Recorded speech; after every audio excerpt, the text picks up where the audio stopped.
Contrary to the rumors that you've heard, I was not born in a manger.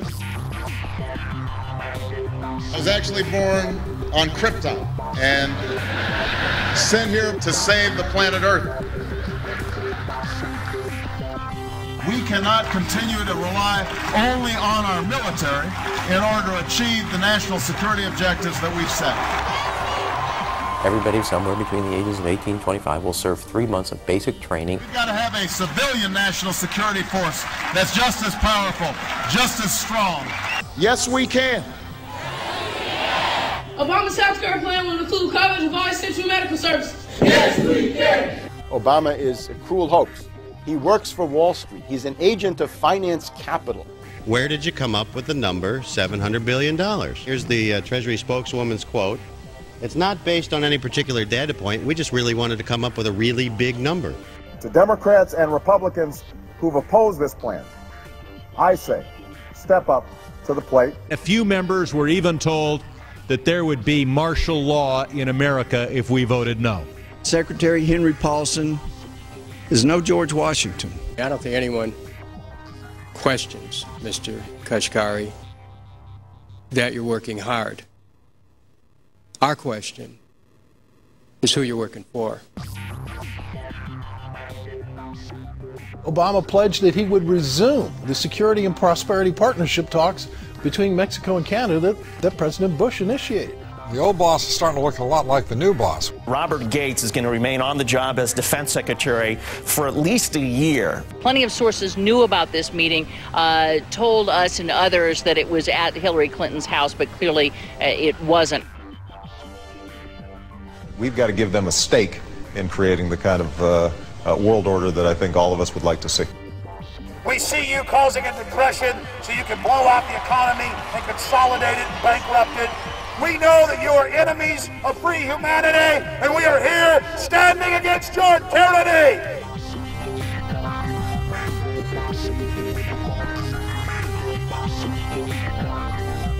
The Obama deception. The truth strikes back.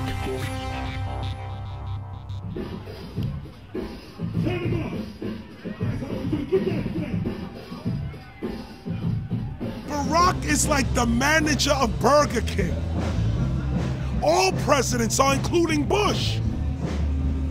It's like this: when your fries are cold, if your burger is not done right, you go back to Burger King, America, or your government, and you say, my burger's cold, I want new fries. First, you go to the cashier, that's the courts. You argue to the courts. The courts, if you can't get no justice with the cashier, you say, let me see the manager. I want to go to the Supreme Court. I want to see the president. The manager comes out. Hi, what can I do for you? Now the manager can override the decisions of the cashier, but you never get to see the franchise owner of Burger King. If you really have a problem with your burger, you need to go see the franchise owner. We need to go to the top or to the bottom.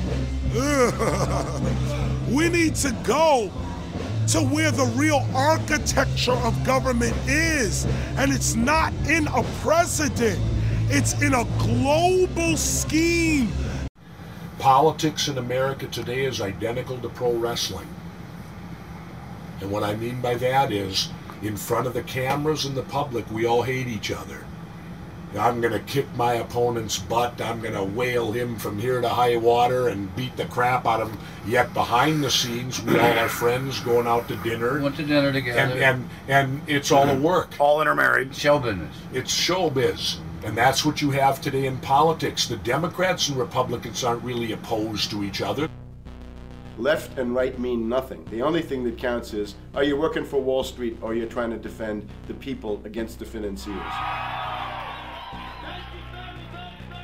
It's pretty obvious that there's some gigantic financial institutions that have been pulling the strings of politicians in this country for a long time. And just the fact that we have it set up where they can donate millions of dollars to these guys' funds, these guys' campaigns. I mean, how do we not expect it all to go bad? America in 2009 was desperate for change. The past 8 years had been a disaster. Those weapons of mass destruction got to be somewhere. Maybe under here.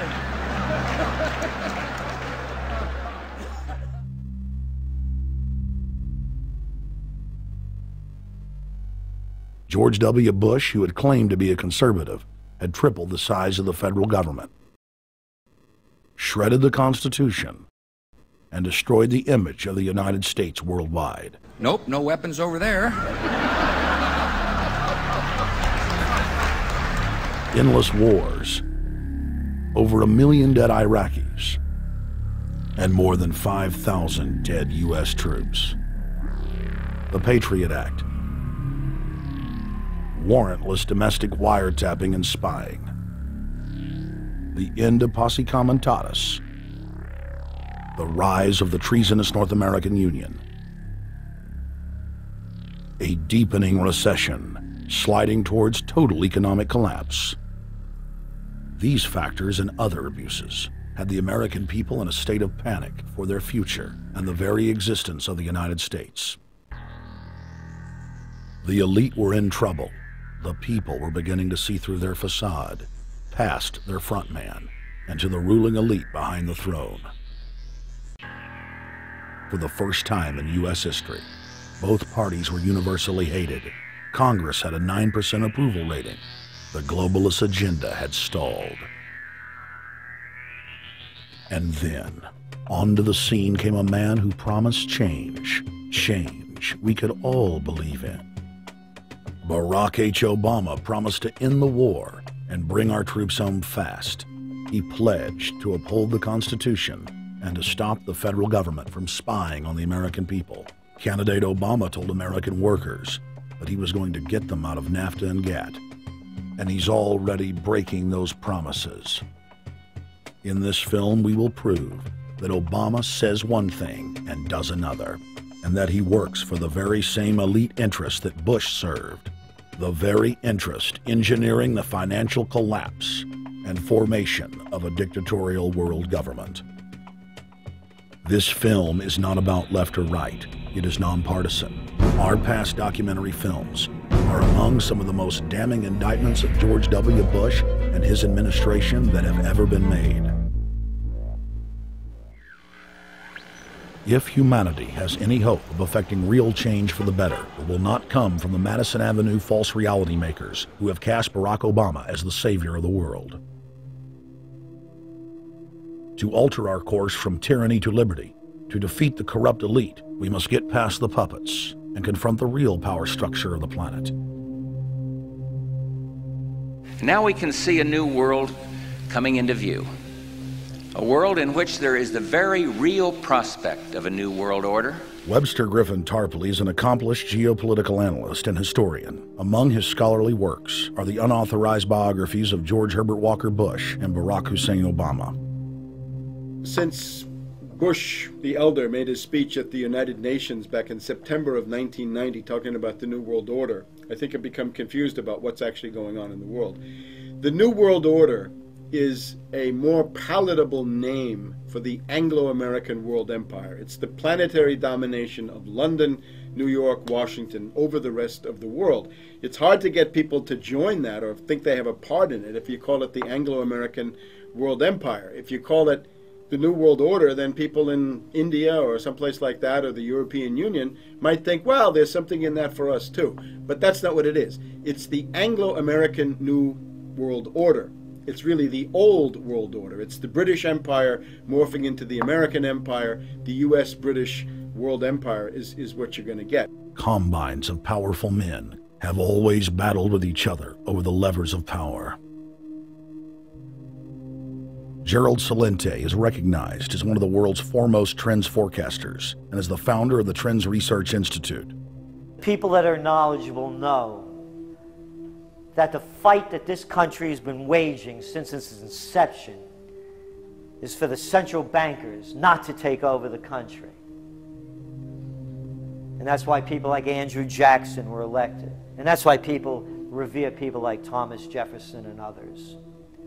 The takeover has happened, and it's a corporate takeover. Agents of the Bank of England attempted to assassinate President Andrew Jackson on multiple occasions because of his resistance against a private central bank being set up in the United States. And it was something that Abraham Lincoln warned. And this is, by the way, why I believe he was assassinated. This is the Lincoln quote. "The money powers prey upon the nation in times of peace and conspire against it in times of adversity. It is more despotic than monarchy, more insolent than autocracy, more selfish than bureaucracy. I see in the near future a crisis approaching that unnerves me and causes me to tremble for the safety of my country. Corporations have been enthroned. An era of corruption will follow, and the money power of the country will endeavor to prolong its reign by working upon the prejudices of the people until the wealth is aggregated in a few hands and the republic is destroyed. Wall Street has killed Main Street." So I know how unpopular it is to be seen as helping banks right now, especially when everyone is suffering in part from their bad decisions. I promise you, I get it. Up until about the Kennedy assassination and the beginning of the war in Vietnam, the United States is a very powerful engine for world progress. It's the assassinations, the Kennedy assassination, and the others in the 1960s, the beginning of the Vietnam War, and the beginning of the absolute domination of the Wall Street Group over every other interest. Nobody else counts except the Wall Street money masters. That has now made the United States into no longer a force for progress, but something very different, often a force for destruction in the world. The military-industrial complex has taken over the country along with the Wall Street gang. If you look also at the people that Obama has put on his appointments list, it's all Wall Street. It's government of Wall Street, by Wall Street, and for Wall Street. There's nobody from heavy industry. There's nobody from the auto sector, nobody from Silicon Valley, nobody from big oil, nobody from defense, no labor, no women, no retirees, no small business, nothing. It's pure Wall Street. The only people who have a voice in Obama's councils are Wall Street finance oligarchs. That's all there is. Nobody else counts for anything under Obama. It's the most extreme Wall Street administration we've ever had. Before his death, President Woodrow Wilson apologized to the public, regretting that he had been deceived by a group of international bankers and the country's financial system had fallen into their iron grip via the Federal Reserve Act of 1913. Whether sought or unsought by the military-industrial complex, the potential for the disastrous rise of misplaced power exists and will persist. Dwight D. Eisenhower, he warned the people that the military-industrial complex was taking over the country. Only 3 years after leaving office, President Eisenhower's prophetic warning concerning the threat posed to our system of government by the military-industrial complex came to pass. President John F. Kennedy had enraged the entire elite network.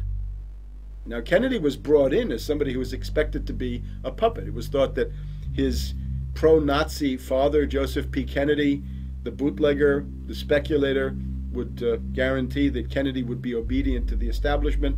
They thought that Kennedy was a sex maniac who could be manipulated through all of this, but it turned out that through his personal suffering, Kennedy had discovered a personal sense of himself which went beyond just being a puppet, and he began to think about things like economic recovery, world peace, having a space program, making deals with the Soviets, cutting the Federal Reserve down to size, and a whole series of other things. Executive Order number 11110, signed by President Kennedy, began the process of abolishing the private Federal Reserve. Kennedy was also pushing for real civil rights reform and had begun the process of pulling the troops out of Vietnam. The last time you had an actual president was Kennedy. The oligarchs took swift and decisive action. When John Kennedy attempted to take the government back from the robber barons, he was brutally murdered. The message to future U.S. presidents and leaders across the world was clear: do as you're told or die. John Fitzgerald Kennedy was the last true president of the United States. And until the globalists are removed from power, we will never have another real one. The other thing about the American presidency you've got to remember is that this is a puppet post. It's automatically going to be a puppet post. The idea that Obama is somebody who's going to come in and exercise real authority when he's obviously been chosen and given everything that he's got by these financiers. Presidents are now little more than corporate pitchmen who take all the political heat, while the controllers remain in the shadows, safe from public scrutiny. Hip-hop icon KRS-One is not just known for selling millions of albums. He has led a tireless crusade against youth violence and has been a strong voice for human rights. If they controlled it before, what makes you think they're not controlling it now? The country was on a verge of revolution. They threw a black man up. Now we like this. They give him the money, they give him the bundling, they give him vote fraud, they give him the media whores, they give him goons. They even have elected officials making threats to put people in jail if they criticize Obama in public. All of this is the mark of a puppet. And that means that he is a puppet, actually more of a puppet than anybody else, more of a puppet than Mrs. Clinton would have been, even more of a puppet than McCain. He's the maximum puppet that we've had certainly since Jimmy Carter. They put a black face on the New World Order, and now we all happy. KRS ain't buying it. In the real executive power structure, the president serves the military-industrial complex. It's self-owned by the international bankers. If there's a revolution, the population just throws out the prime minister or president. The elite stays in power because the public is never aware of who the real enemy is. In Evian, France in 1991, standing before the Bilderberg Group, the apex of the world government power structure, David Rockefeller defined the New World Order as a system of world government serving the international banking elite. For decades, the banker-owned media would attack anyone who dared to warn the public that a dictatorial world government was being constructed right under their nose, and that national sovereignty was being deliberately destroyed. And now, after years of denial, the media and the elite themselves are proudly announcing that not only is world government real, but is the answer to the financial crisis that they carefully engineered. Suddenly, the Wall Street Journal tells us that the North American Union is here, and that getting rid of the dollar for a common currency with Canada and Mexico is good. The Financial Times of London, published by a member of the Bilderberg Group, crowed that a dictatorial world government had been kept in the shadows for our own good, and that it was now time for it to emerge from behind the curtains of national security. White House Chief of Staff Rahm Emanuel stated on record that they can't let this crisis go to waste. You never want a serious crisis to go to waste. And what I mean by that, it's an opportunity to do things that you think you could not do before.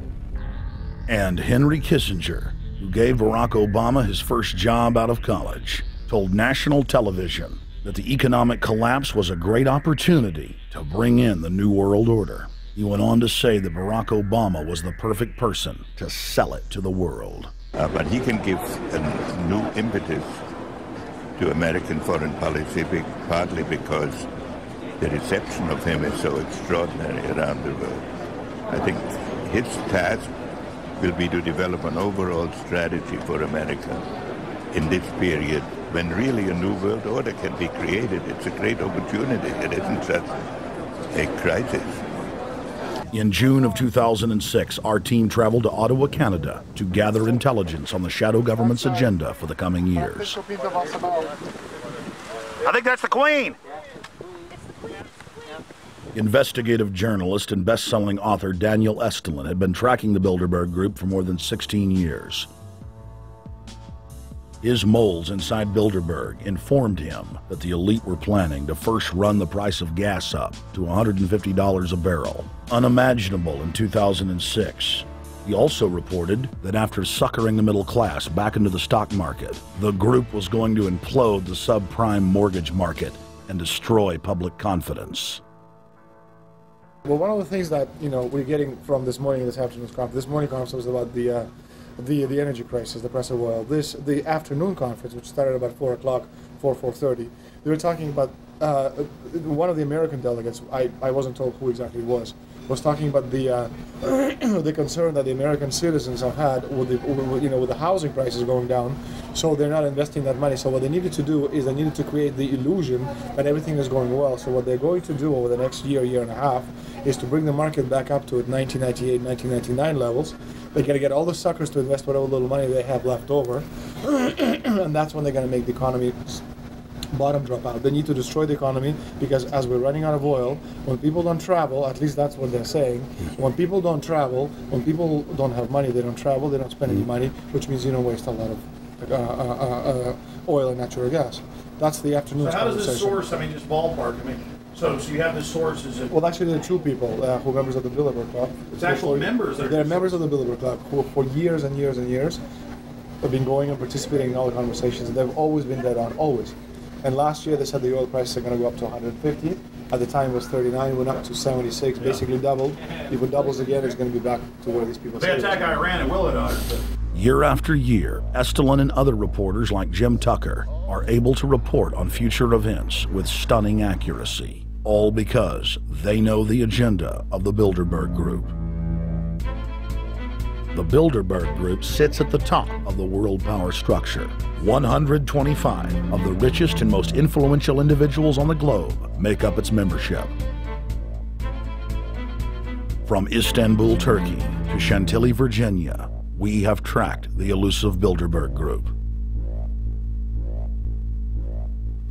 Bilderberg always insist on a media blackout. By June of 2008, we had already figured out that Barack Obama was the elite's puppet of choice. The national media claimed that during the weekend the Bilderberg Group was scheduled to meet, that Obama had speaking engagements set for Chicago and the Midwest. We knew better. In a classic bait and switch, the Obama campaign told the press corps to get on Obama's campaign plane, and that Obama would join them on the flight to Chicago. Campaign staff then slammed the door shut. The fawning press had been shanghaied as Obama's campaign aircraft lifted off without Obama. Robert, why were we not told about this meeting and that the senator wouldn't be on our flight until the doors were shut and we were about to taxi to take off? Again, we had a desire, Senator Obama had a desire to do some meetings. Others had a desire to meet with him tonight in a private way, and that's what we're doing. We set up these meetings. They're being done tonight. Again, Is there more than one meeting? Is there more than one person with whom? I'm not going to get into all the details of the meetings. I don't know that I've got a ton more different answers for all of your questions. Obama wasn't going to Chicago. He had a meeting to attend, a secret meeting. Initially, it was believed that the secret meeting took place at Clinton's Washington, D.C. home. Obama's spokesman denied that, but won't confirm where the former rivals met. He also declined to comment on their topics of discussion. For a day and a half, the mainstream media engaged in a wild goose chase, trying to find out where Hillary and Obama had gone. 3 cover stories later, the corporate press had to admit they had no idea where the 2 candidates had gone. And to this day, Clinton and Obama aren't talking. Plenty of sources knew about this meeting, told us and others that it was at Hillary Clinton's house, but clearly it wasn't.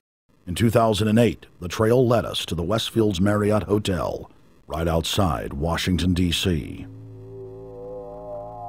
We just flew into Washington, D.C. We're driving to the Westfields Marriott. Tomorrow, the hotel's closed throughout the week into the weekend for the Bilderberg Group meeting. We're going to check in the night before. They're going to kick us out tomorrow. So we're going directly into the belly of the beast.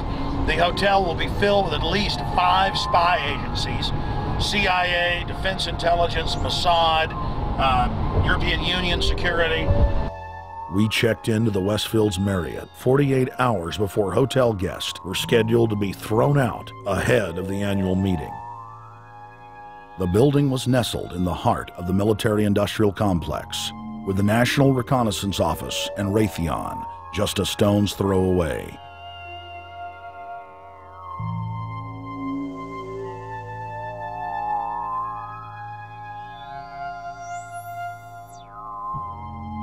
The plan tonight is to try to not get arrested, dodge the security, get in there, get some footage of the elite arriving in the morning, because some arrive before they officially lock it down, and then getting out of the building.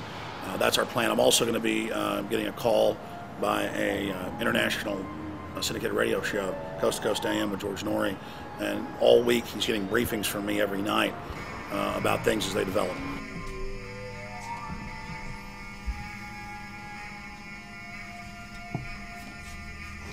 George, we're sitting here in the room. As the phone rings with your producer, Tom Danheiser, to put me on, the fire alarm goes off.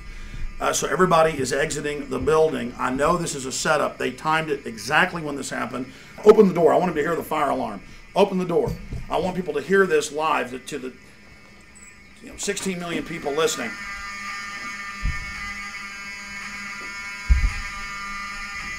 George, do you hear that? Now, they're going to use this as an excuse. The Westfields Marriott, right outside D.C. in Chantilly, they want to use this to flush us out of here. They're very upset. Everybody that covers Bilderberg, I was detained 2 years ago, interrogated, screamed at. They said Bilderberg was upset about me, wanted to stop us. This is guaranteed. Everywhere we go, we're followed. We have another hotel across town as a base of operations. They were there questioning us, getting in our faces. We're being followed everywhere. I need everybody's support right now. I pray to God they don't try to set me up. They may have tried to concoct this as some way to say, look, they didn't leave during a fire drill, assessing me knowing I would stay and do the interview. But again, the moment the phone rang with Tom Danheiser, the moment the phone rang, the guys answered it, I'm standing there, the alarm goes off. It's going off right now. The guests are exiting the hotel out there. Of course, there's no fire. This is just absolutely insane. I noticed, too, that there was over 100 security people here today, but tonight we got back and it was a total ghost town, and this is what's insane. We have a security guy walk up to us 30 minutes ago, about 25 minutes ago, before this happened, and said, "What are you guys doing?" We said, "We're just walking around checking out the artwork in the hotel," which we actually were admiring it, but we were also going around getting some footage. And they said, "Well, no cameras allowed." We said, "Fine." And then he said, "Yeah, we had somebody do a fire alarm a few weeks ago, and me and Rob, my camera guy, were going, why is he telling us about a fire alarm?" I forgot that part, George. These bastards have done this. I don't know how. They're planning to try to set us up or something, but this is incredible. We are here in the middle of this right now, George.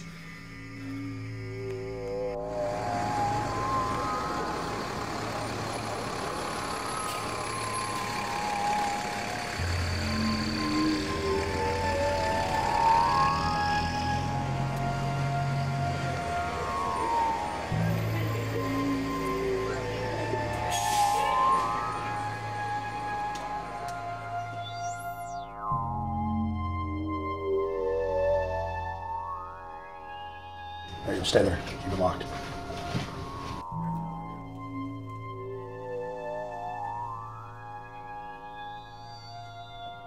Let's go. Let's get out of here now, Richard. Don't screw around anymore. We got out of here on exactly the right time. Is this the way out? Yeah.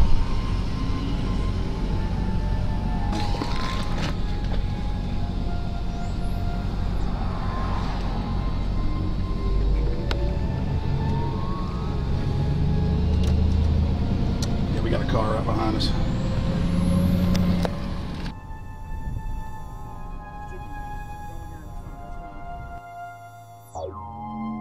You made about, what, 5 turns and 6 turns? The same car's following us? Now he looks like he's following us into a... He came out of Bilderberg. He came out of the Westfield. He's being a little bit subtle, but... Not too. So there he is. That's him over there in the blue green car. Yeah.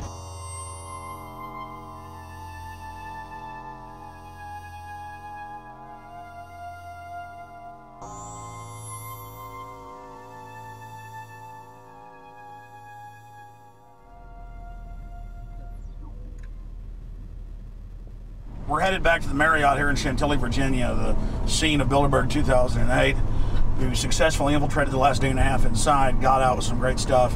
We've been tailed, and now we're going back to cover the dignitaries, the elitists, as they arrive. And right now is the prime time for them to start arriving for the next 3 or 4 hours. We took about a 30-minute break. I'm sure we missed a few, but it doesn't matter. Because we've got scores of people that just organically are listeners, info warriors that are out here taking action.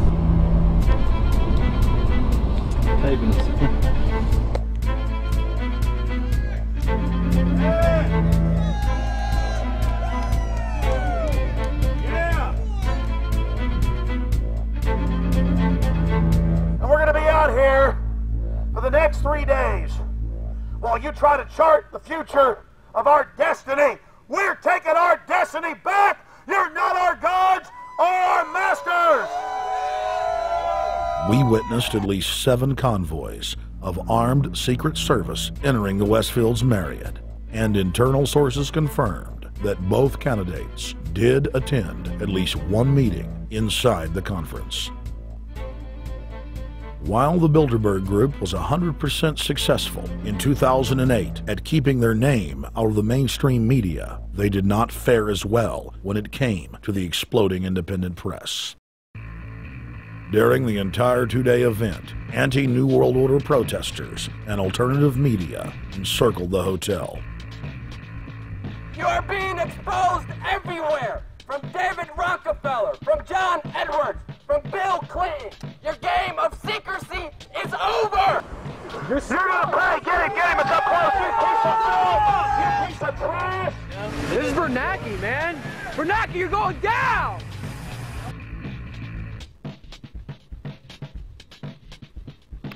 Obama, we know you're here, Obama.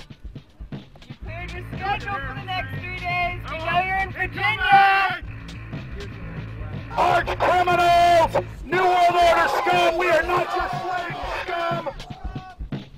Brave Americans came from all over the United States and bullhorned the main conference hall at close range as the global power brokers schemed inside. You are criminals! You control the central bank, you control the currency, and you're turning our beautiful country and world into a nightmare! The global elite are desperate to keep their organizational meetings a secret. They are keenly aware that if the population discovers that policy is being developed covertly by powerful special interest, the people will revolt. It is our duty to expose these criminals. It's a criminal act under federal law for federal officials to have private meetings to discuss world policy with non-federal workers. So everybody from the State Department, Treasury Department, White House, Defense Department, and others who show up, as they always do, they're committing a criminal act simply by being here to attend a secret meeting with officials from other countries to discuss U.S. policy in the world. So literally it's a criminal act. And every newspaper, every broadcaster has a patriotic duty to expose these scum and the evil they project. The election primaries served as a great diversion, while the true future course of the nation was being set behind closed doors. You've got, obviously, the Bilderberger Group, founded by the former Nazi Prince Bernhard of Holland. You've got the Trilateral Commission, founded by David Rockefeller's Zbigniew Brzezinski. They're the ones who ran the Carter administration. Everybody in the Carter administration, from Carter and Mondale and Volcker and Brzezinski, were all members of the Trilateral Commission. Founding member of rap sensation Public Enemy, Professor Griff, gave us his view of the Obama phenomenon. Barack Obama's been given a pass by the Blue Bloods. He's been given the okay by certain secret societies for them to let him in. I truly believe imperialism and fascism needs a facelift. And that facelift is going to have to be black. And the reason why I believe that, simply because I think they're trying to go into Africa. Well, they're already in Africa. But they want to totally control all the natural minerals that they're going to need to carry themselves into the 21st, 22nd, and 23rd centuries.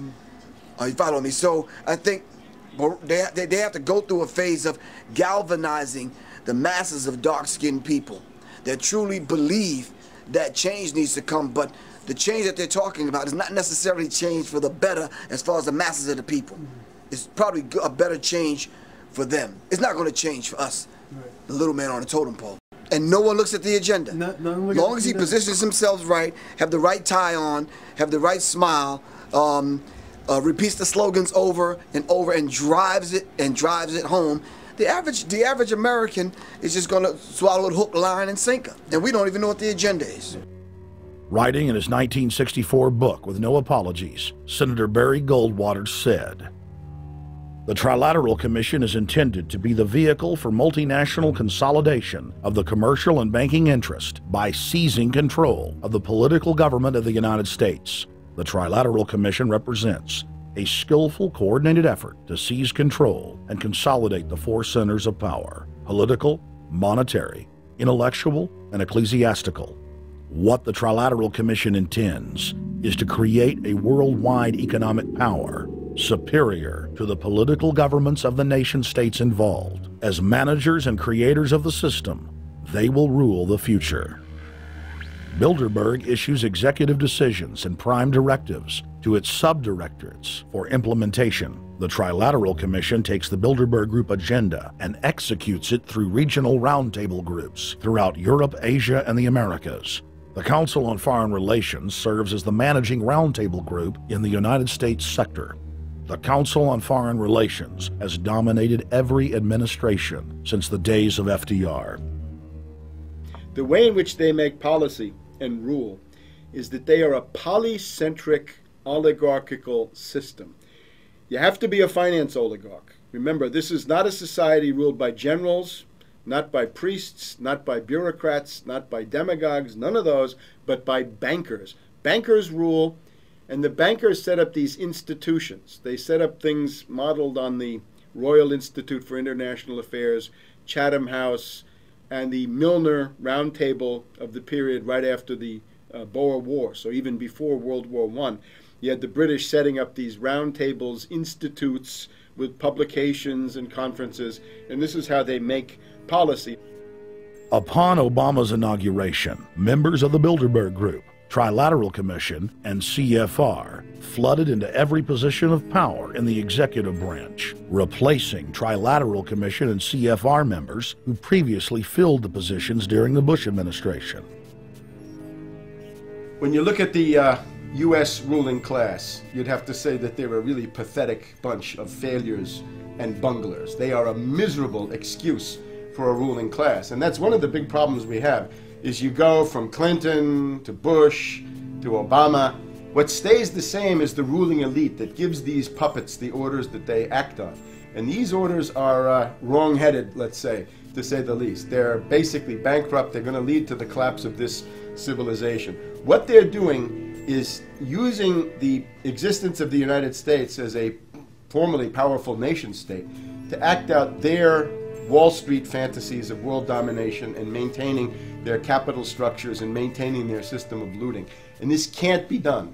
So the basic question is, they've hijacked our country and you got to take it back from them. You've got to drive Wall Street out of the government, and at that point you'd have a reasonable chance of getting back to prosperity and some kind of peace and order in international affairs. We had a chance to speak with economist and author George Humphrey.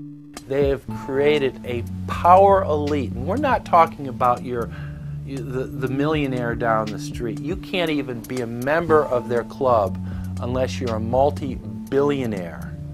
And friends, this is not about rich versus poor. This is about a very, very small handful of the worst criminal element on this planet, manipulating and destroying the good people of this nation and of this world. About this Obama with change. Look at the people he's put in to mastermind the economic recovery. Larry Summers. I love it. Every time they talk about Larry Summers, he's always brilliant. He's another brilliant one.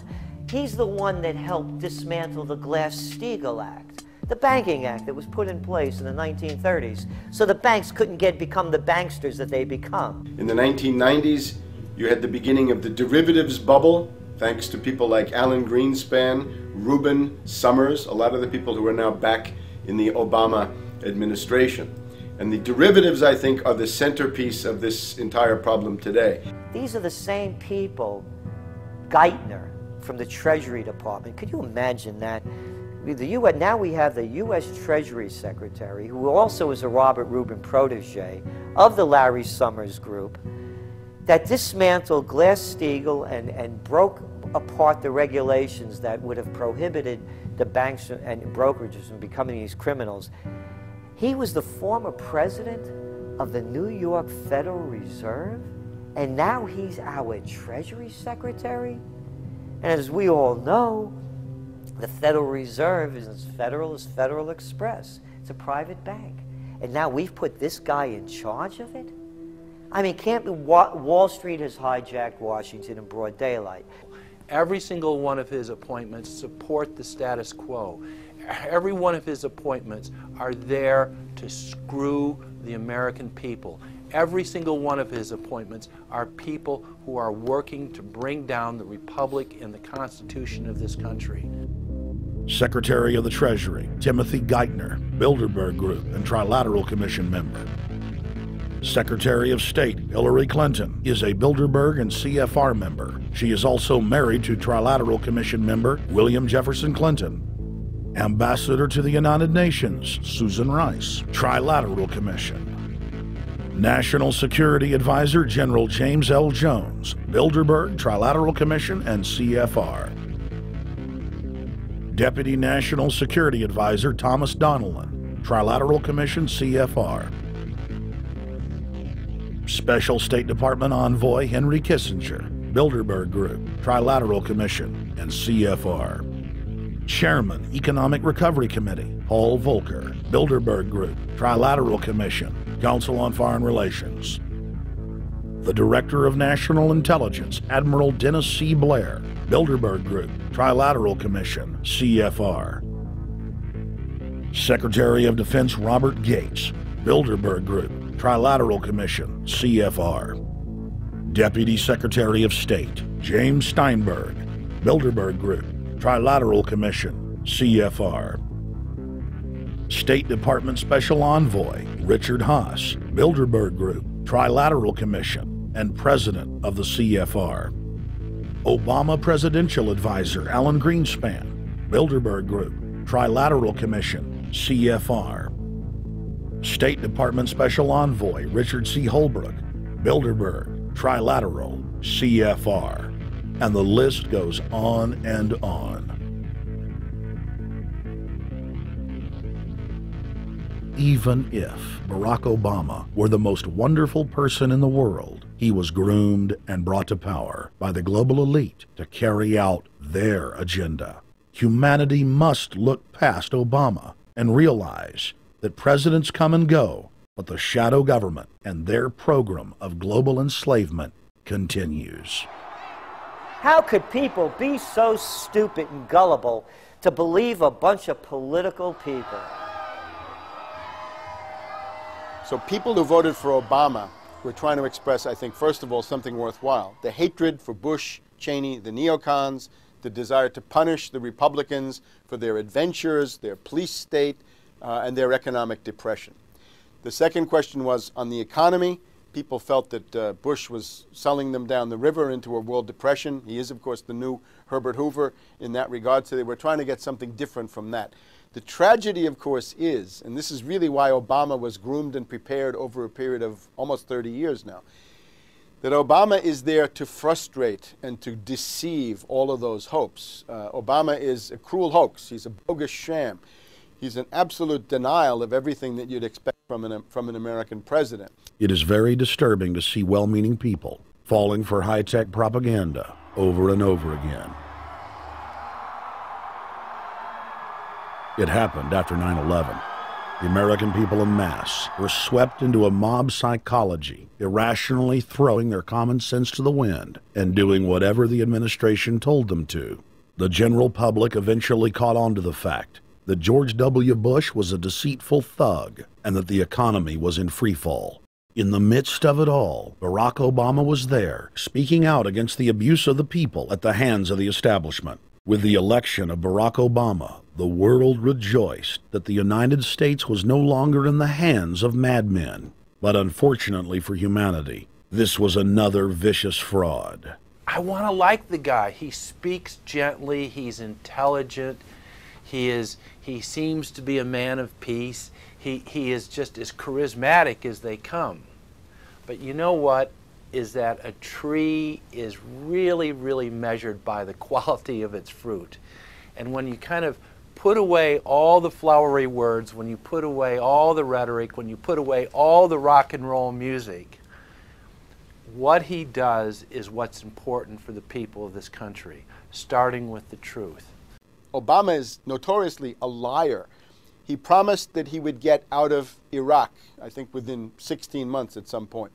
We had Samantha Power telling the Scotsman that he wouldn't be bound by those promises, and sure enough, he's now not going to be bound by those promises. Obama pledged in hundreds of speeches and interviews that within 6 months of being elected, he was going to bring our troops home from Iraq.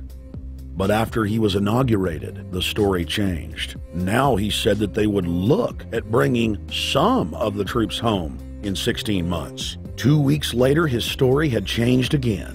Now the administration would look at bringing the troops home in 23 months. Well, Obama's already fudging. He's fudged since day one in this election, where he first said we're getting out. Well, now it's a timetable, and now it's da-da-da, because they're getting to him. They're understanding that, and he ain't going to be able to get him out because people more powerful than him got us in. When he first ran, remember, he was going to take the troops out. I get in there, troops come home. Day one. There is no military solution in Iraq, and there never was. I will begin to remove our troops from Iraq immediately. And then that went to 16 months. And now he's going to add, they're saying, another 30,000 or more troops to Afghanistan. Next, he sent 30,000 more Marines to Afghanistan, doubling the total number of forces in the crosshairs. Barack then announced that he was going to move missile systems into Eastern Europe to encircle Russia. But after all, what should we expect after he kept Bush's Secretary of Defense Robert Gates? The outcome of this policy is if you're constantly meddling near the Russian borders with these fascist creeps, IMF NATO agents like Yushchenko of Ukraine or Saakashvili or Georgia, or these Kaczynski twins in Poland, or various collections of people in Latvia, Lithuania, Estonia, you're tied to these gangsters, and if they decide to start a war, that rapidly escalates into thermonuclear World War III. This is worse than the neocons. Bush and Cheney never got as far as Brzezinski, Soros, and the other people running Obama. Barack Obama swore that he would vote to repeal the Patriot Act, but then he voted for its reauthorization. Obama decried the Bush administration's illegal warrantless wiretapping of the American people. Then he voted to legalize it. Obama pledged that he would filibuster any attempt to give retroactive immunity to the telephone companies, the telecom companies, except he then turned around and voted for that bill. Most people don't know, for example, that he voted to reinstate the Patriot Act and more government wiretapping. Candidate Obama told desperate factory workers in speech after speech that he was going to renegotiate NAFTA and GATT to make it more fair for American workers. It is absolutely true that NAFTA was a mistake. But then his campaign was caught sending out memos to top corporate leaders, telling them not to worry and that it was just campaign rhetoric. We had Obama saying, you know, I'm against free trade. I don't like NAFTA and all those free trade sellouts. We had Austin Goolsbee going to the Canadian diplomats and saying, don't mind him. He's just popping off. That's just election era rhetoric. Doesn't mean anything. Presidential candidate Barack Obama was publicly criticizing the North American Free Trade Agreement in a bid for votes, but privately telling Canadian officials not to worry about it. He said that he was going to bring us peace in the Middle East. He said that he was going to bring us transparency and a balanced economy. He said that he was going to not have lobbyists. He said he was going to clean up government. He said he was going to work for the environment. And point by point by point, within the first month of his inauguration, he has lied and deceived and cheated the American people. The people of the United States and the world were filled with hope that Obama was the real deal when in his first week in office he signed an executive order supposedly closing Guantanamo Bay and other secret prisons. Then the press actually had a chance to read the executive order and were shocked to find that the executive order only said that Obama was thinking about closing Guantanamo in a year. But worst of all, the executive order continued the practice of rendition, which the LA Times called secret abductions. They don't know. They think that he's signed off immediately on closing Guantanamo, but he's allowing prisoners now to be taken to foreign countries and not knowing where they're sending them and to be tortured in foreign countries. They don't know that they kept that provision in there. Obama is now continuing the practice of secret arrest, secret prisons, and most importantly, indefinite detention without trial.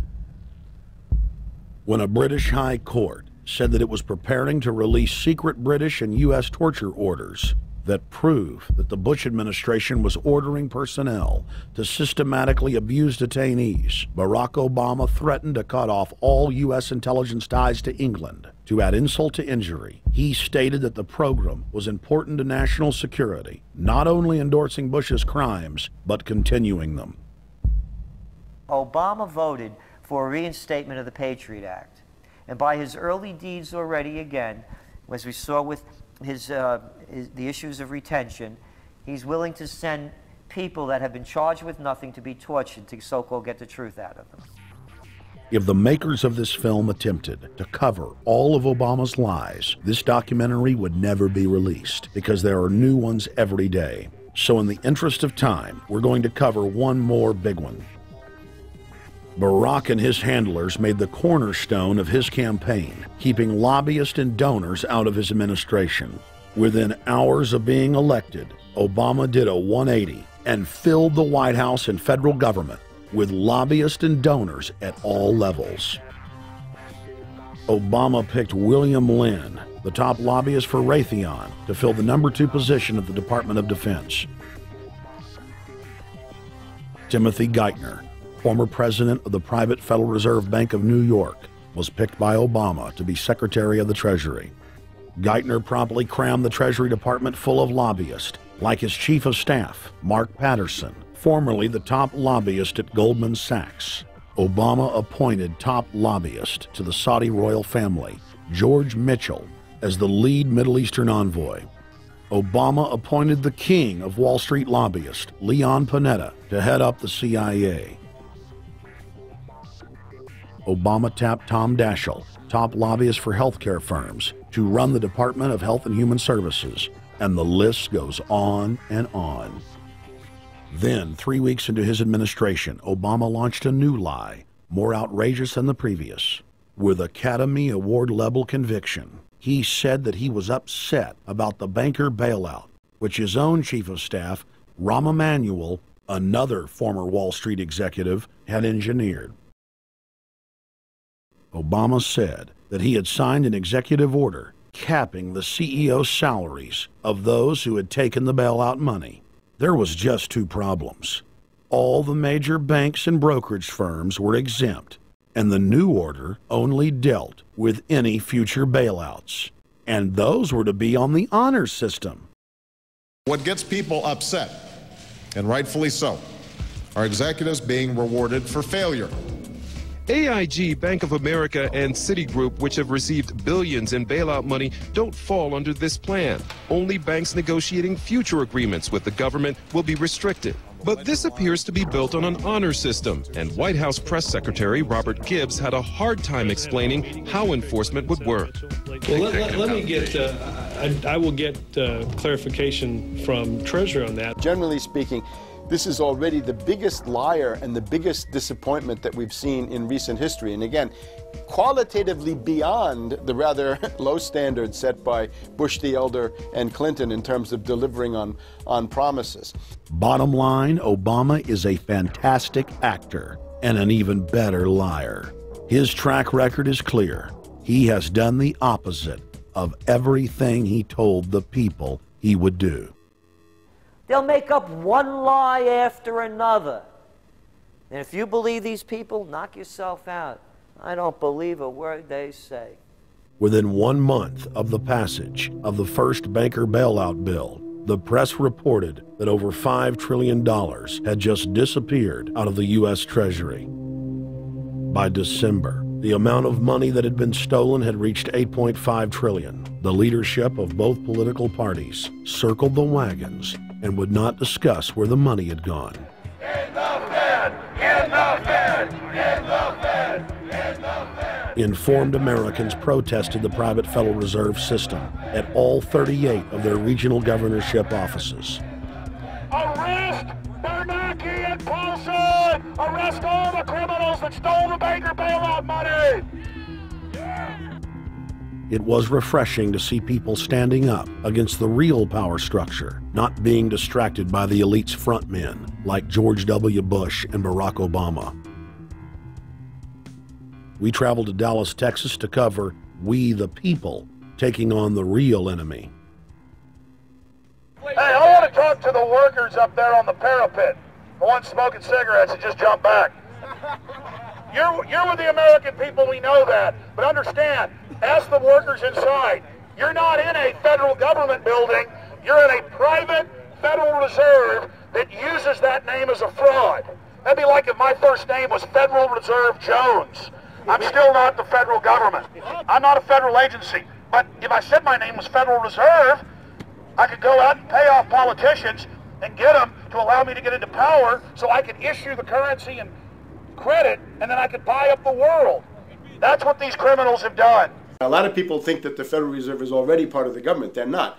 It's controlled by cliques of unelected, unaccountable bankers meeting in secret. Most of these people have never even been through the formality of a Senate hearing or a Senate confirmation.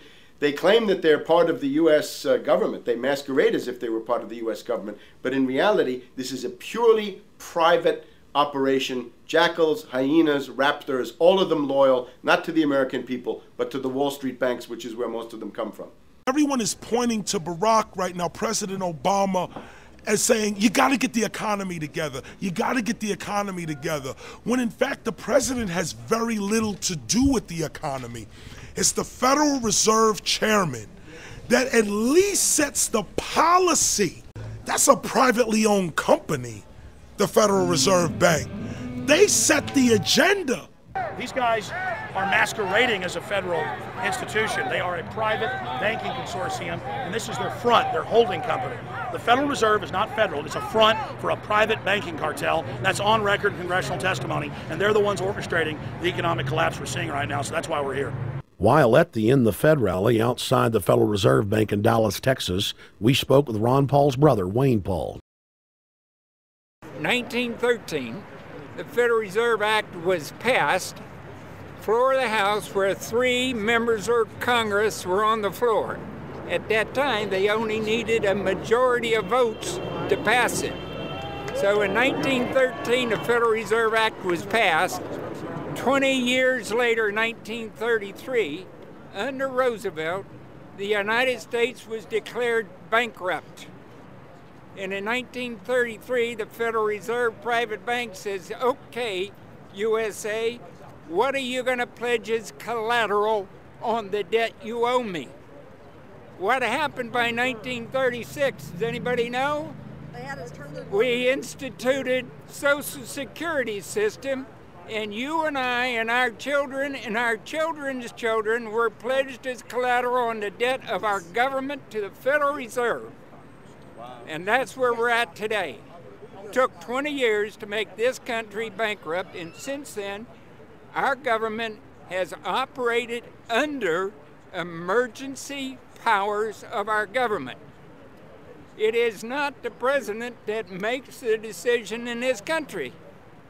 It's the Secretary of Treasury who turns around and is put in there by the Federal Reserve to manage the bankruptcy. We've been in bankruptcy ever since. So to print $700 billion and to give it away, how do they get away with it? The manager of the bankruptcy is told by the Federal Reserve this is the way to go. That's where we're at today. Yes, we should point out, Congressman Ron Paul now has a huge amount of sponsors for a bill in the House of Representatives to abolish the private Federal Reserve crime syndicate. In 1913, the money power of the country was taken away from the people. By constitutional privilege, it belongs with the Congress, but it was given up in the Federal Reserve Act. The Federal Reserve is no more federal than Federal Express, but yet it has the power to determine the direction of use of money in our economy. If we could take that power back and put the Federal Reserve under Treasury, we start to be in a position of being able to control monetary policy on behalf of the United States people.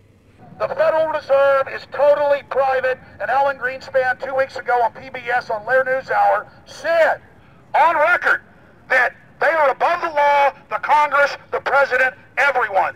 No court can do anything. We run America. What is the proper relationship, what should be the proper relationship between a chairman of the Fed and a president of the United States? Well, first of all, the Federal Reserve is an independent agency, and that means basically that there is no other agency of government which can overrule actions that we take. So long as that is in place and there is no evidence that the administration or the Congress or anybody else is requesting that we do things other than what we think is the appropriate thing, then what the relationships are don't frankly matter. Notice what Greenspan is saying. Greenspan is saying the Federal Reserve is beyond the law. And in reality, they are in practice beyond the law. Nobody, as far as I know, has ever audited the Federal Reserve. One of the first things we ought to do when we nationalize the Fed is go in there and find out the audit. Who stole money? Who engaged in corruption? There's a whole series of people going back to Volcker, to Greenspan, to Bernanke, and so forth. Think of the arrogance of private group of banks that have bankrupted the nation by design so they can repo the country. A private group of banks that loaned us our own money back are telling us they're above the law. You are not above the law, criminals. No one is above the law. No one is above the law, and the private Federal Reserve sure as hell isn't either. Since the founding of the Federal Reserve back under Woodrow Wilson, the Federal Reserve has struck out 3 times. They didn't stop the crash of 1929. They didn't stop the banking panic of 1932, 1933. And now they are the cause of the derivatives crisis because they're the ones who inflicted derivatives on the world with Alan Greenspan. Instead of our economy being about goods and services and real products and manufacturing, it's all about these guys, the private Federal Reserve that masquerades as a government entity who controls the issuance of currency and credit.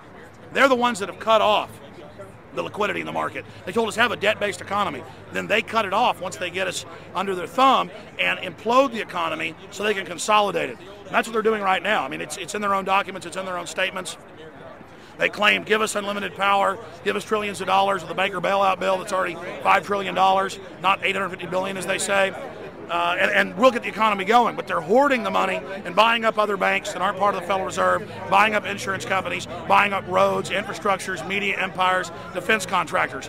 What the banks do is they implode an economy by cutting off credit, and then once things really fall to a low, and they know the low because then they buy everything up and start then putting more money back into the economy, and then they build it back up. So they build us up and then shear us, build us up and shear us.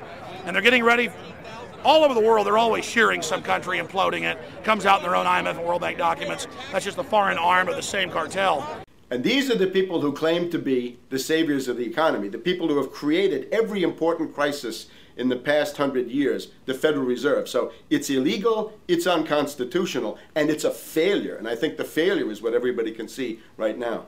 Yeah, what they do is they make you think Clinton's evil in running things. Then, oh, Bush will save us. And then, oh, Bush was evil. Now we'll be saved by Barack Obama, but he's just a puppet.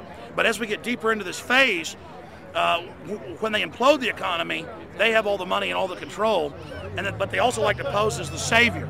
So Obama is meant to be the savior during the Depression, and he'll save us with a 1 million person, he said, is bigger than our military, domestic spy force, a 3 million person environmental spy force. So giving people these jobs to be government bureaucrats and spies to go out and manage the other 290-something million Americans. And so this is classical fascism. The communists also do it. Any vertically integrated command and control authoritarian system does this. So they're openly following what the same group of banks did in Germany, Russia. It's in the Communist Manifesto to have a private central bank, because the private central bankers actually wrote the ideas that they had Marx and Engels put out. People go, well, why would the banks want communism? It doesn't exist. They rape us, they consolidate us, they put us into work brigades, they make us slaves, and they say it's a people's paradise. Look at it, boy, you're really doing good. And then they transfer all the wealth of the nation offshore. The globalists are outside all the nations. That gives them safety, and they play countries off against each other. And so that's what we're facing and dealing with. And so they're bringing in classical, hardcore tyranny in the U.S., but we have the internet, we've grown our numbers, the alternative media's exploded. That's why they're trying to move in to shut down and regulate and tax the web, but it's too late for them. They're playing in the 19th century, 20th century rules. It's the 21st century, the century of resistance to tyranny. And so it's going to be one hell of a fight with the people and free humanity on one side and the New World Order on the other. And every one of you out there counts, needs to be involved in this fight like nothing you've been involved with before, because this is life and death. Everything depends on exposing these people. Everything depends on showing the people that this is the New World Order, this is the criminals. We're dealing with the king rats here, the people that are carrying out tyranny worldwide. And either they fall or we fall. Either worldwide darkness and a new age of tyranny and oppression and with a scientific overlay, or a new age of liberty and freedom and a new renaissance. The choice is the people's out there. Okay, we can tell you what's going on. You can check it out for yourself and find out it's true. But don't wait. Investigate now. Get involved now. Go out there and reach out now. We don't have time. If you're looking for the solution, look in the mirror. Look right into the mirror, because you out there, men, women, old, young, black, white, doesn't matter. It's going to be up to you if they win or if liberty succeeds and the people have a chance of having any future. These are cold-blooded eugenicists. These are cold-blooded people who think they're God, think that they're our masters, that think that we're animals. These are the guys that funded Lenin and Stalin and Hitler and Mao. These are the guys, it's all on record, that bankroll this stuff. They are hardcore vicious, and they must be resisted. You're watching the Obama deception. We're going to go right back to the film in just a minute. But I wanted to take some time out in the middle of the film to encourage all of you that are watching it online right now to go to Infowars.com and purchase a high-quality DVD of the film. Or you can go to prisonplanet.tv and download a high-quality DivX version to burn to disc or DVD to give to your friends, your family, your neighbor, and your community. I also want to challenge all the viewers out there to take time out to write notes as you watch this film and to check all the claims that we've made for yourself, because I'm confident in the information presented here. And I want you to not trust me, but to know for yourself, to know in fact that Obama is a betrayer and a liar, a Judas goat, a Trojan horse to bring in the one world government. So again, I want to thank you for watching the Obama deception. You can go to Infowars.com and get a high-quality DVD, or watch it in super high quality and burn disc to give your friends, your family, your neighbors, and warn the public at prisonplanet.tv. Now let's cut right back to the Obama deception. Up until about the Kennedy assassination and the beginning of the war in Vietnam, the United States is a very powerful engine for world progress. It's the assassinations, the Kennedy assassination, and the others in the 1960s, the beginning of the Vietnam War, and the beginning of the absolute domination of the Wall Street group over every other interest. Nobody else counts except the Wall Street money masters. That has now made the United States into no longer a force for progress, but something very different, often a force for destruction in the world. That doesn't need to remain that way.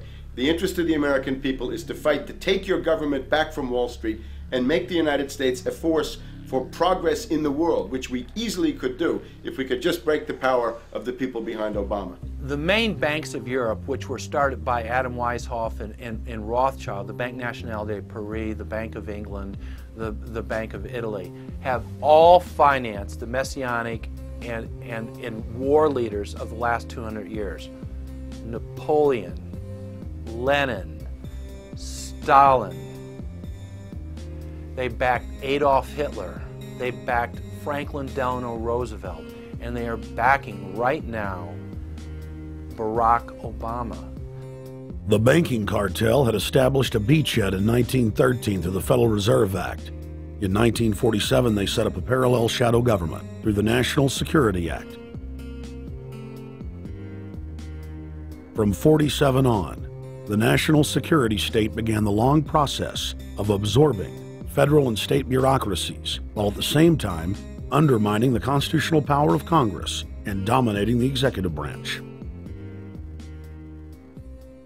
By controlling the issuance of currency and credit, the private Federal Reserve was able to buy up most of the Fortune 500. And if a company wouldn't sell, the bankers would unleash federal regulators to run them out of business. Private central banks in Europe, the United States, and England took taxpayer money and loaned it at over 30% interest to third world nations. The bankers would then bribe the leaders of those countries not to pay back the loans. Their third world puppets would sign agreements stating that when the country defaulted, the banks would be given all the natural resources and infrastructure of the once sovereign lands. But worst of all, the countries would pledge future taxes paid by the people in perpetuity as profit to the private banks. By the year 2000, there were few nations that had not fallen to the designs of the money power. The globalists were now ready to start their final phase of world government takeover, the destruction of the Western nations' economies. To carry out their final takeover, they first removed banking regulations like the Glass-Steagall Act in the late 1990s. This allowed their front companies to issue unlimited credit to the world and to set up colossal Ponzi schemes, the likes of which the world had never seen. The scams were advertised by the controlled corporate media as completely legitimate. Because of the fantastic returns, private investors, corporations, state and local governments invested heavily. They had taken the bait, hook, line, and sinker. To destroy confidence, in late 2007, the bankers themselves began to badmouth the scams they had created. Next, the central bankers cut off the tsunami of fiat money that they had been using to pump up the bubble. When Congress and the public refused to write the finance oligarchs a blank check, the bankers began to engage in financial terrorism. They said that the world would go into another Great Depression unless their demands were met, further destroying confidence. The stock market instantly had its biggest one-day loss in history, but even that wasn't enough to force Congress to capitulate to the offshore banks. Senator Inhofe of Oklahoma and Congressman Brad Sherman of California, amongst others, told the world that the entire Congress had been threatened with martial law by the White House and the Treasury Department if they didn't pass the so-called banker bailout bill. The only way they can pass this bill is by creating and sustaining a panic atmosphere. That atmosphere is not justified. Many of us were told in private conversations that if we voted against this bill on Monday, that the sky would fall, the market would drop 2,000 or 3,000 points the first day, another couple thousand the second day, and a few members were even told that there would be martial law in America if we voted no. That's what I call fear-mongering. Unjustified. The final version of the bill was kept secret from the Congress until minutes before the vote on October 3, 2008. The Federal Reserve had promised total transparency, that every dime would be accounted for. To Democrats and Republicans who've opposed this plan, I say, step up to the plate. Let's do what's right for the country at this time, because the time to act is now. To prevent the possibility of a crisis turning into a catastrophe. After its passage, the public learned with horror that the bill was really a financial coup d'etat by Wall Street. The bill didn't just give $700 billion to the banks. It was a blank check. And as of February 2009, $9.7 trillion has disappeared into a black hole. Within 24 hours of its passage, Secretary of Treasury Henry Paulson said they were no longer going to use the money to unfreeze the mortgage market by buying bad debt. We went to Congress. Illiquid assets look like the way to go. As the situation worsened, the facts change. I will never apologize for changing an approach or strategy when the facts change.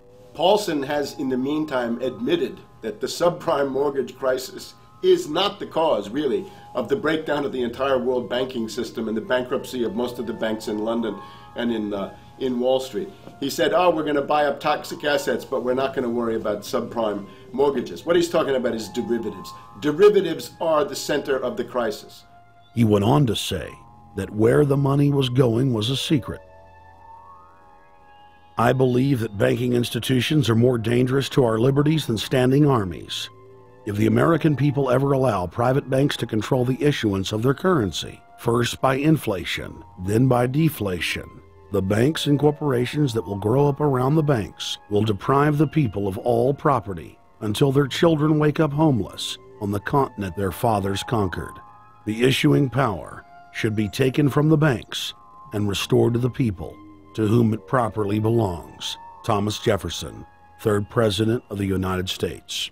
Secretary Paulson came in with the Vice President and Fed Chairman Bernanke and made all these assurances that there was absolutely a critical, immediate need to get rid of the corrosive derivative products, you know, all the different names for this, you know, ubiquitous, you know, sub-S, retraded credit default swap, blah, blah, blah, blah, okay? But they talked about them as though they knew what the hell they were.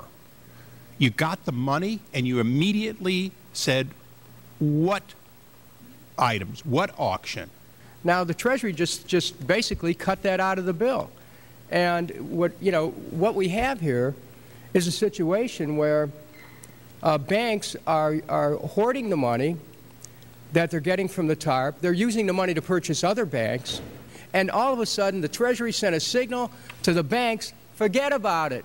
We're going to give you the money that you want, and you do what you want with it. Unless you direct it specifically, it's not going to happen. I don't think anyone questions, Mr. Kashkari, that you're working hard. Our question is who you're working for. Throughout its passage, President Bush and Senator Obama worked in tandem to get Congress to pass the bill without even having time to read it, despite the fact that in major polls, 98% of the American people were against the bill. The leadership in both parties were for it. And I really want to commend Barack Obama, because as we were involved in the this and that and different provisions of the bill to persuade people, he really gave them confidence that this was the right decision for the American people, even though it wasn't, in our view, a great bill for them to vote on. I want to take a particular moment to also thank an individual who's not here, and that is Barack Obama, who made numerous calls not only to all of us, but to members of our caucus, and helped us gather the votes on the Democratic side to pass this legislation. Bank heads then bragged to the press that they were hoarding the bailout money and using it to buy up smaller, healthy banks and insurance companies. Their plan was working like a charm. Next, the central bankers loaned the federal government back $787 billion of our own money at interest for President Obama's so-called stimulus package. And just like the banker bailout, Congress was given less than an hour to read the 1,070-page-plus stimulus bill. Barack Obama, who had pledged on the campaign trail to wait 5 days before a bill could be voted on so that the Congress and the people could have a chance to read it, said that the stimulus was too important and it had to be passed before anybody could see it or read it, or the crisis would turn into a catastrophe. Doing little or nothing at all will result in even greater deficits, even greater job loss, even greater loss of income, and even greater loss of confidence. Those are deficits that could turn a crisis into a catastrophe, and I refuse to let that happen. After its Friday passage, in gangster fashion, President Barack Obama took a 4-day vacation and said that there was no rush to sign it. The spending bill was really a takeover bill, designed to further federalize the states and to pay off rich donors that had donated to both parties. As the world slid deeper into depression, the bankers celebrated the fire sale that they had created. I believe the phrase burdens of the office is overstated. You know, it's kind of like Why me? Oh, the burdens, you know. Why did the financial collapse have to happen on my watch? It's just pathetic, isn't it? Self-pity. And I don't believe President-elect Obama will be full of self-pity. With their access to unlimited fiat capital, they could now buy up sectors of the world economy not already controlled by them.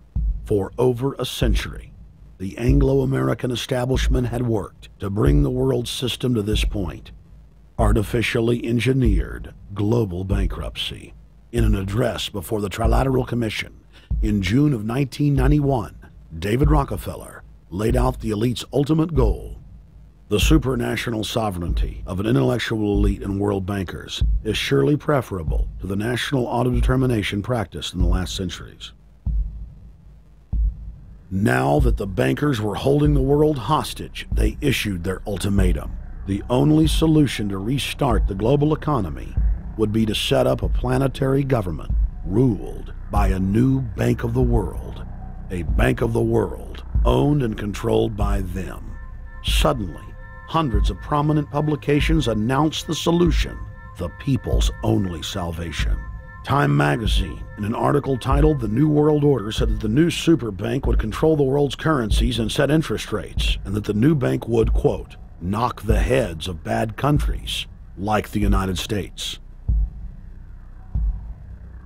At a meeting of central bank heads and finance ministers dubbed Bretton Woods II, the plan for world government was unveiled by the very bankers that had engineered the collapse. Formerly sovereign countries would now pay their taxes directly to the banking cartel.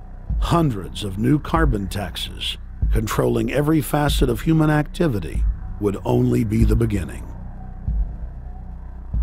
Now all the elite had to do was to sell the public on accepting the final phase of their takeover.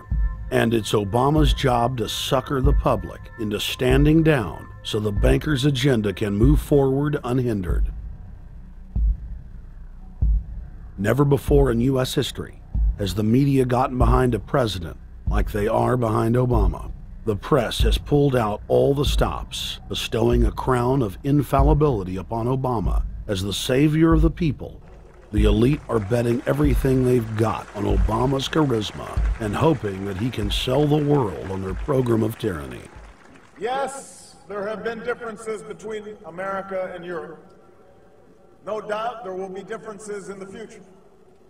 But the burdens of global citizenship continue to bind us together. A change of leadership in Washington will not lift this burden.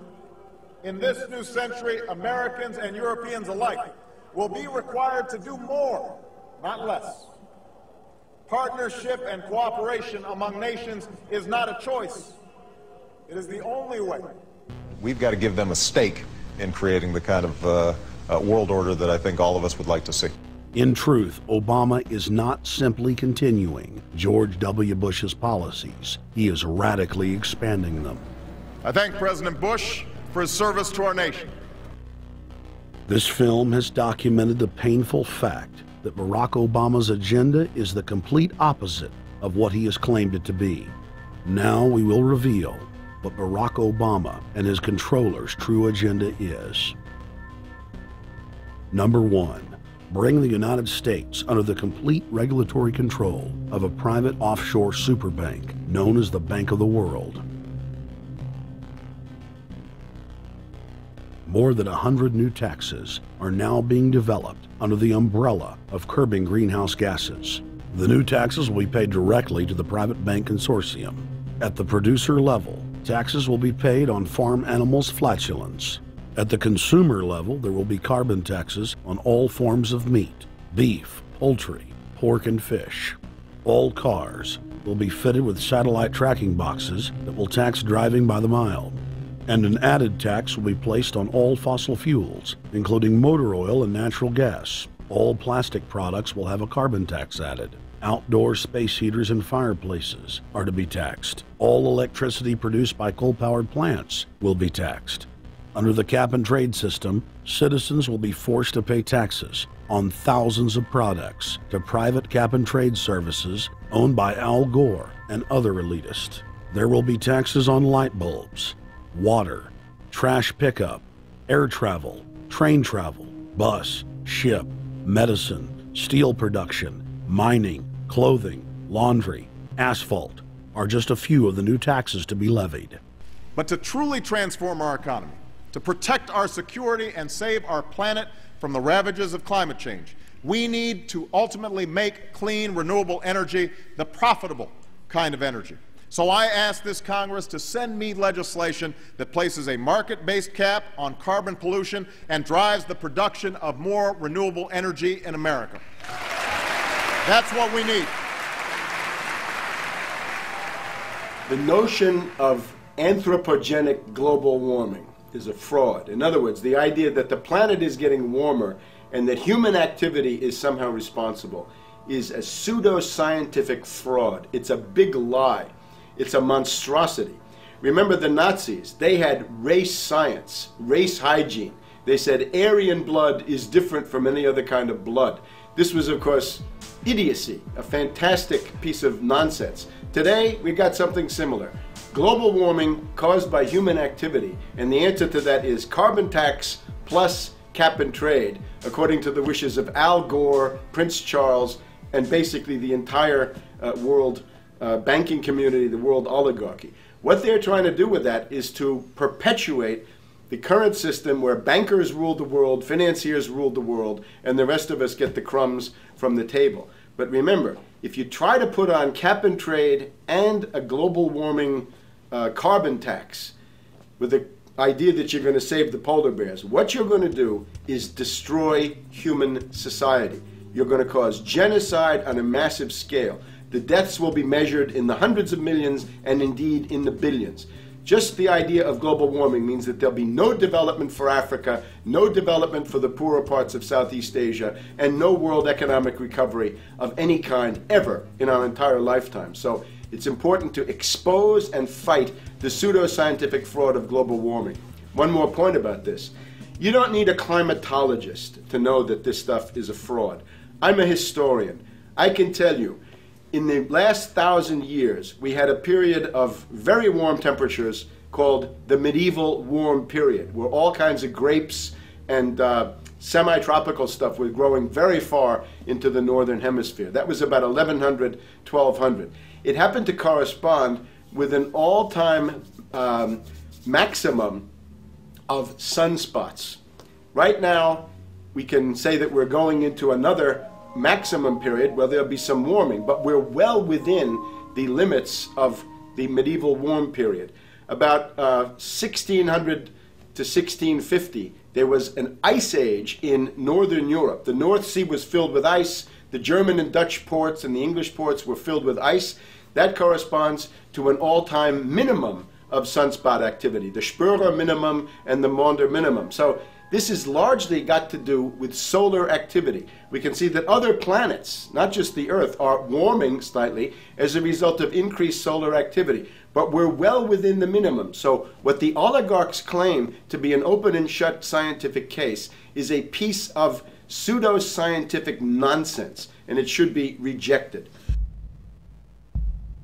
Number 2, the social engineers are fully aware that the Obama craze will wear off quickly. So they are racing to put in place the most oppressive police state control grid in human history. 20,000 battle-hardened regular Army troops are now being deployed to patrol the streets of the United States. FEMA is now building giant camps in every region of the country, and the Congress has introduced bills like the National Emergency Centers Act, H.R. 645, which merges local governments and the police under federal control. And as we all know that have watched these things, they're ready for the riots. With these detention centers that are being opened up around the country, with state police training for riot control in the event of economic calamity and food riots, they know what's going on and they're prepared for it. So people better also prepare for it themselves.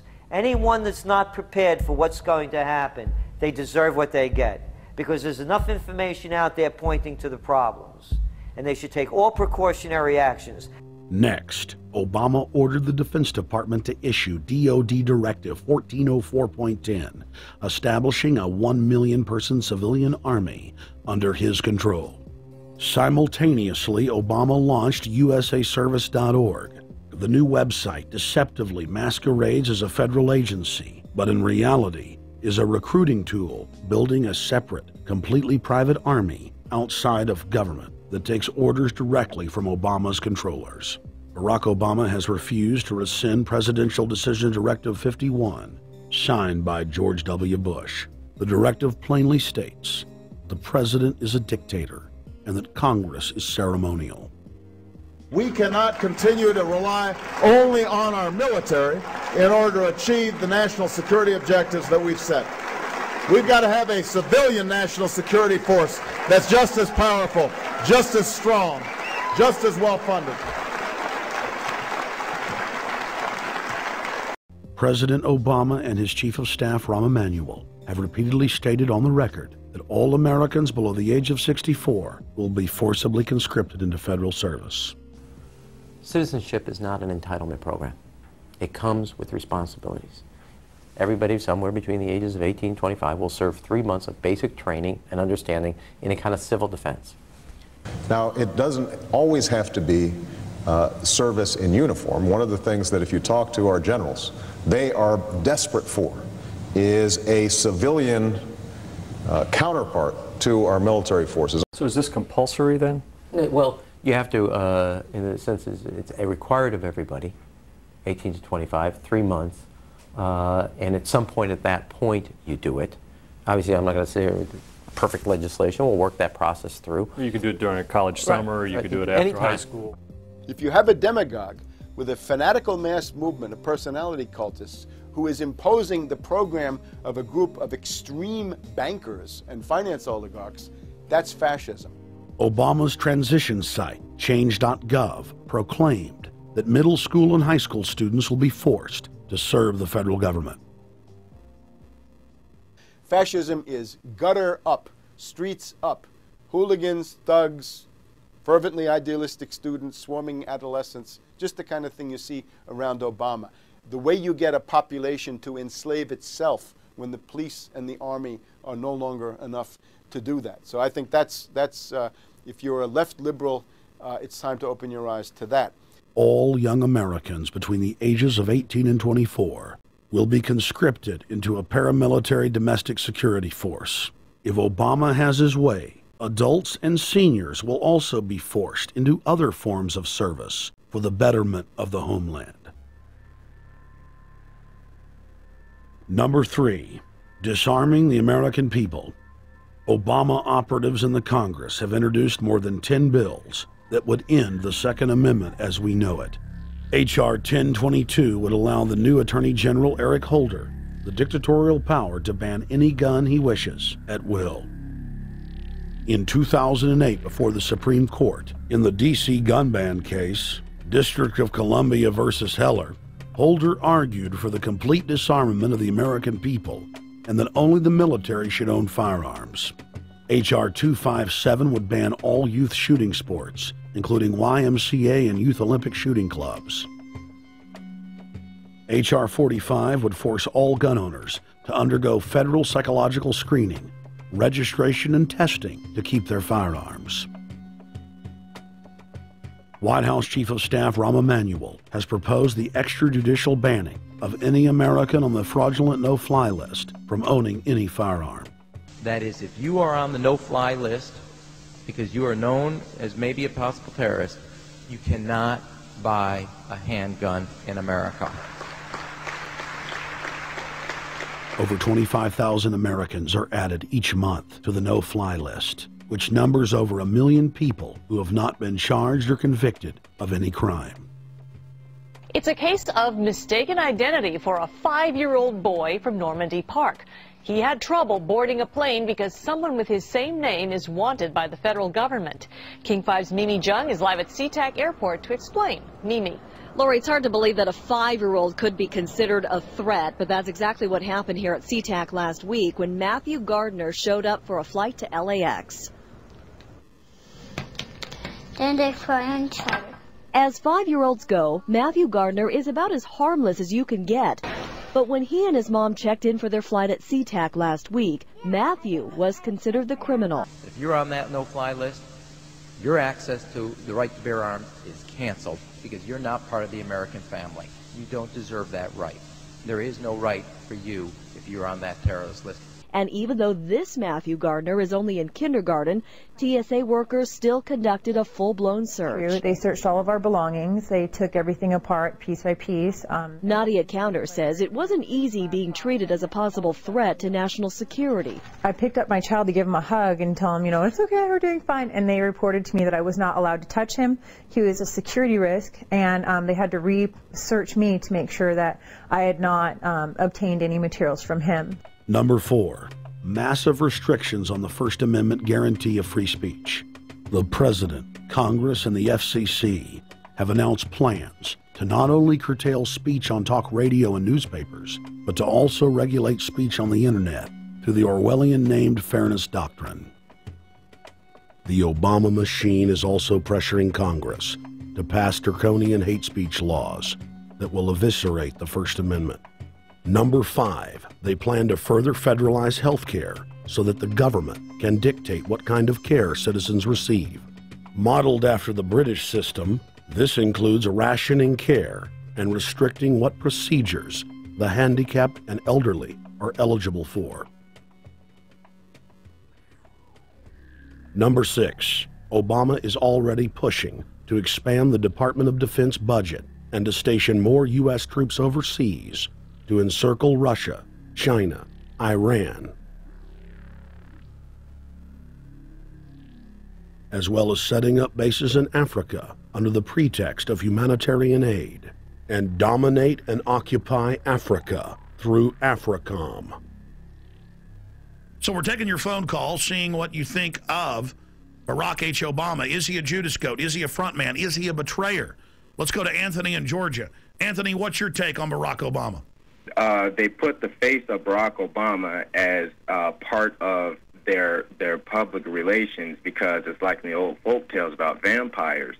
A vampire cannot force his way into somebody's house. It's against some kind of metaphysical law. So the vampire has to persuade the resident of the household to open the door and invite him in. So they're going to look at the peephole at Barack Obama, which looks like them and appears to be on their side. They're going to say, okay, here's my ally. Let me open the door and let me let this person in.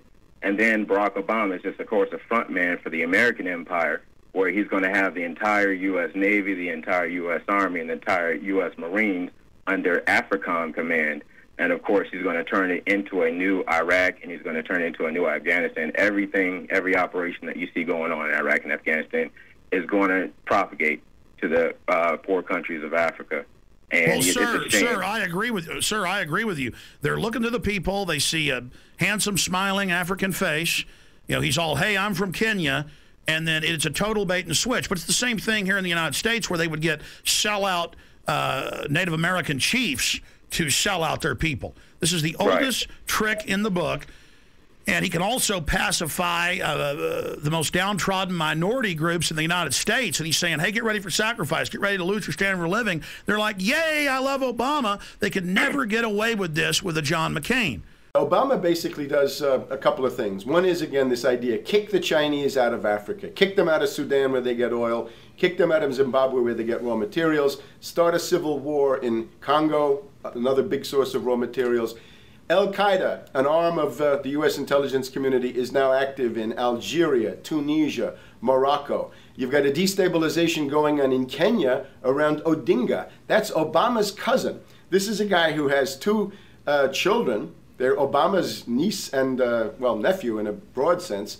And one of them is named Raul, and the other one is named Winnie, after Winnie Mandela, who did the necklacing and political assassinations in South Africa. So this Odinga is essentially a CIA destabilizing operation in Kenya, and he's got a Odinga Islamic Alliance to crush the Christians in Kenya, but this also reaches into Ethiopia, it reaches into Uganda, Congo, Tanzania, and a whole bunch of other countries in that region. So all of Africa is a battlefield in flames between the U.S. and the Chinese, with Obama leading the charge to kick the Chinese out for geopolitical reasons. Number 7, radically expand federal control over family farms and ranches through the Animal ID and Premises ID system. Number 8, accelerate the merger of the United States with Canada and Mexico under the Security and Prosperity Partnership. He is also accelerating the transfer of remaining federal authority to unelected quasi-governmental bodies like the World Trade Organization. Number 9, Obama must convincingly play the part of the president and convince the people of the United States that the buck actually stops with him. This is critical to the globalist master plan, because in 4 to 8 years, Obama must take the blame, as Bush did, for the New World Order's horrific agenda. At that point, the elite will put a new puppet in the ceremonial seat of power and build him up as the savior, only to tear them down again. And so the process is repeated over and over. For their program to work, it is essential that the people not learn that the presidency is now nothing more than theater, because if they did, the people would stop looking at the pawns and start looking for the king. Through this system of deceit, the elite's criminal agenda can continue forever because the people waste all of their political energy debating the media spectacle instead of investigating the globalist agenda. Number 10, it's Obama's job to sell the public on globalist policies that aren't in the people's best interest. But the overlords have many salesmen. His most important function is to protect the criminal oligarchs from prosecution while they loot the economy worldwide, start new wars, and engage in torture. They're called Generation O, and they were the key to Barack Obama's White House win. During the campaign, Barack Obama used the internet like no other candidate before him, harnessing the energy of millions of his supporters. But the question now is, what to do with this young, eager, energetic army? This gives Barack Obama and his administration contact information for so many people, so next time he needs to push his legislation, he can contact all these people. Kennedy-esque. I feel as though this was like when John F. Kennedy was elected. Shouting, smiles, and tears.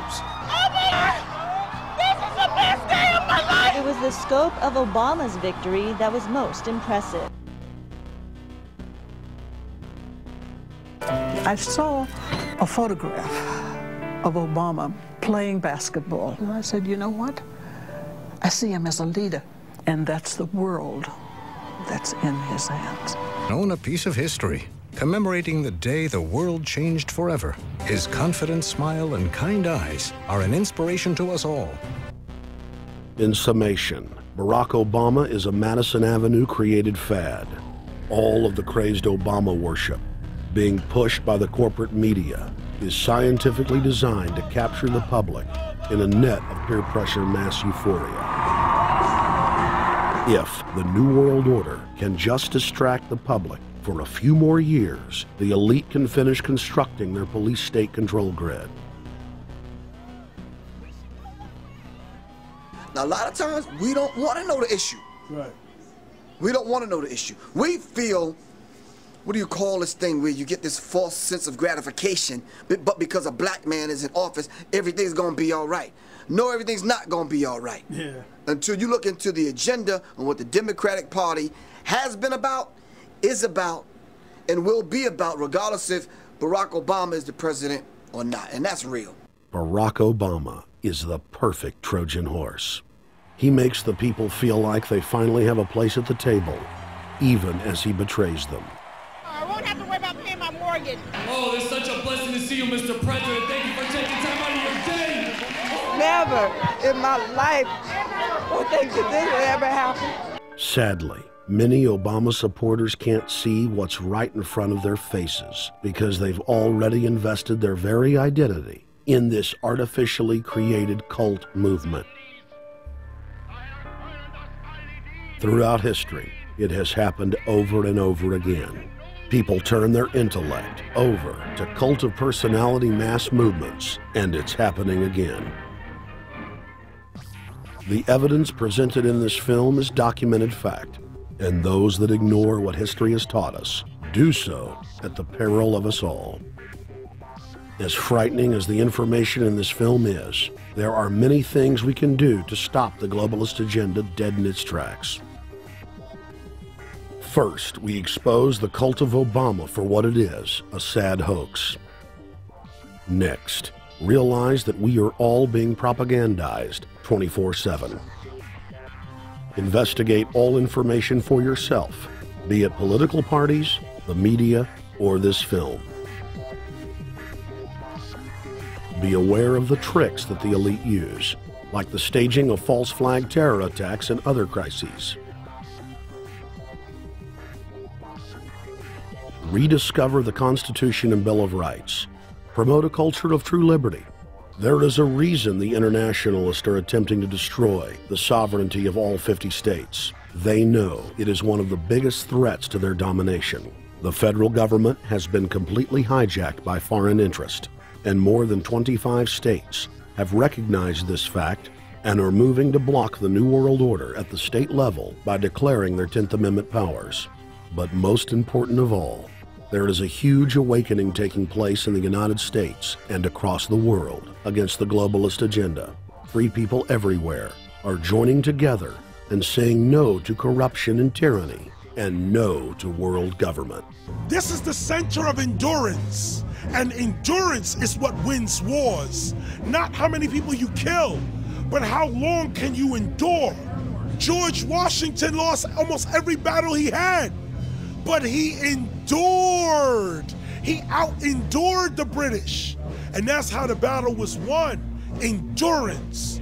And each and every one of you watching this, every single one of you, is just as important as the people who were our founding fathers, as that you are just as important as the Sons of Liberty who met in the 1770s to philosophize about freedom, to philosophize about a republic, to philosophize about a truly free country with a republic. There's 1 billion people on the planet.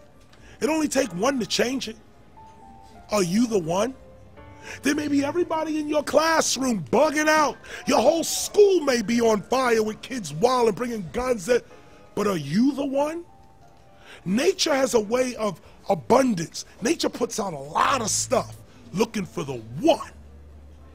So if you're going to go along with the trend of let's just kill each other, let's disrespect each other, then you're part of nature's plan as well, to be part of just the excess.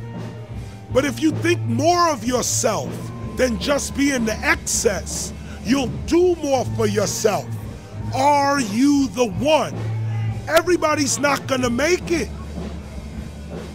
but you have an opportunity to save yourself. Well, we don't have to look back thousands or even hundreds of years to see how dangerous this present-day situation is. We can look back to Bolshevik Russia. We can see the takeover by the Bolsheviks talking about the people's revolution, talking about the positive change. And Lenin came in and then Stalin. The fact is that over 40 million Russians between 1925 and 1940, good Russians, people who were Christians, people who had their own businesses, people who were educated, they were exterminated because they had their own business, because they were educated, because they believed in God's law. We can look over at Germany. Germany was in a very, very terrible economic situation, and this very charismatic leader called Adolf Hitler comes in. He makes the roads good, and he promises a better life for the people. And within 10 years, you see a completely nationalized, centralized, dictatorial situation where millions and millions of people were exterminated. And then we can go to Maoist China. Mao came in, he promised change, he promised a better life, and within 5 years, 60 million Chinese were exterminated. They don't teach that. They don't teach that in the schools these days, and it wasn't that long ago. And I pray to God that this will not happen in the United States. And the way it won't happen is if you and your friends and all of us together take action to say no. This country is too precious. It's too wonderful. It's too good of a place to lay down as a victim. Greatness could arise once we break the shackles of the government that's holding us back. One thing America has more than any other country is an entrepreneurial spirit. One thing we have more than any other country is the ability to be innovators. You know, if I was born in Italy, I wouldn't be the trend forecaster I am today because I would have been locked into a culture of thinking one way. We have that freedom of expression and freedom of thought that could free us to create greatness again if Big Brother doesn't come down on us harder. Humankind is at a historic crossroads. The forces of globalism are marching towards absolute despotism. Look in the mirror, count the cost, and decide, are you going to let history repeat itself? Or will you stand tall with freedom lovers everywhere and stop the completion of a world dictatorship?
Thank you for watching The Obama Deception.